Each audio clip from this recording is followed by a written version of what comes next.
Hey guys, I'm sitting in my car. It's a rainy day in my corner of the universe. And I'm sitting here thinking about forgiveness, which is a choice. You don't have to do it. But if you choose to, I think a lot of people don't even know how to do it. I've only heard one method from one place. If somebody out there has heard something different, please throw it in the comments. Put a link in there. I'd love to learn another method, but I've only heard one in my entire life.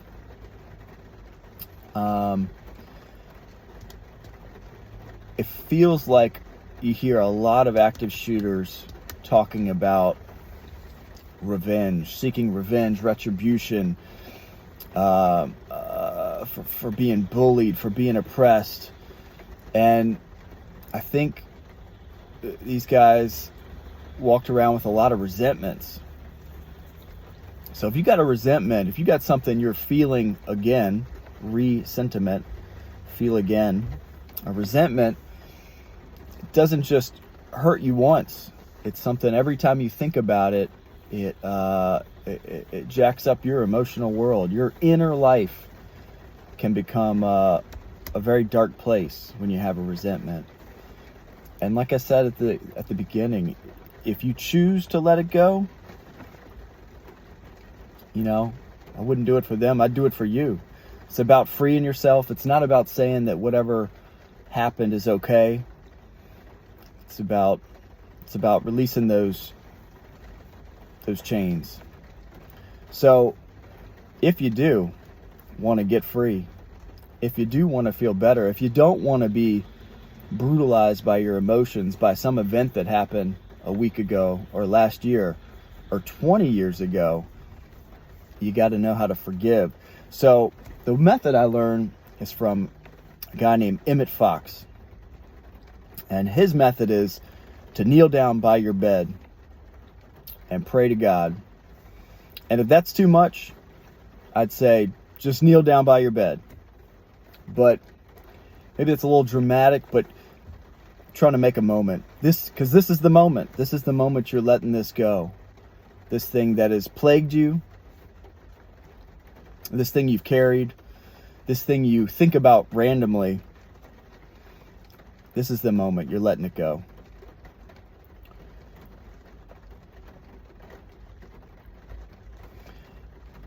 This is not about forgetting.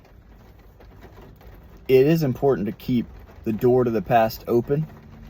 You need to know about this event. It's not about suppressing those feelings, but releasing, and there is a difference.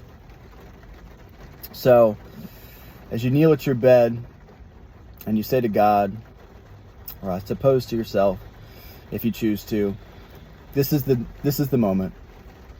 I am releasing this situation. I am releasing this pain. I am moving on. And you get up from that situation and it's done.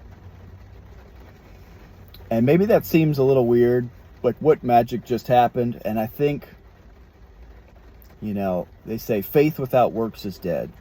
So here comes more work that makes the magic happen. You're going to think about it again. That resentment's, it's still alive in you. But the next time that thought randomly comes into your head, which you're not responsible for, just that first thought, it bubbles up into your mind. But what you are responsible for is the next thought. You don't have to dwell on that thought. So when that thing bubbles up, and it will, you think, I've already taken the time, I've already released this. I have let this go, and I'm moving on. And then maybe it's an hour later, maybe it's a day later, that thought comes back to you. You're not responsible for that first thought, but the second thought. You want to be, I've already addressed this. I made a moment. I've let this go, and I'm moving on. And the idea is that over time, that thought will begin to bubble up less and less. And I guess it really depends on the grievance, the hurt. this process might be pretty quick. It might be a long process. But eventually, you will find that you don't think about it and then have to feel all those emotions. You find that you are free of it, that you have let it go. So I found this way to forgive very instructive, very practical, methodical. It's not just some sort of spiritual experience. I think, in my opinion, it is that, but there's steps that we need to take. Faith without works is dead. We need to take some action. So if we do take these actions, we can get free, we can feel better, and then we can move forward and live our life and not be plagued by these hurts and not desire a day of retribution, a time when people are going to realize how much they've made me suffer. Because consider how much power you do have. If life is 10% what happens to me and 90% my response to it, if I do have the power to let things go, if I do have the power to make a choice about what I'm chewing on in my mind all day, then I can create a peaceful inner world for myself. I can make it comfortable to live within my own skin. So, forgiveness is a choice. And now that you know how to do it, you don't have any reason for not doing it if you choose to do it. But if you choose not to, and you continue to live in that pain and suffering, suffer well, and I hope you'll consider what I'm thinking about.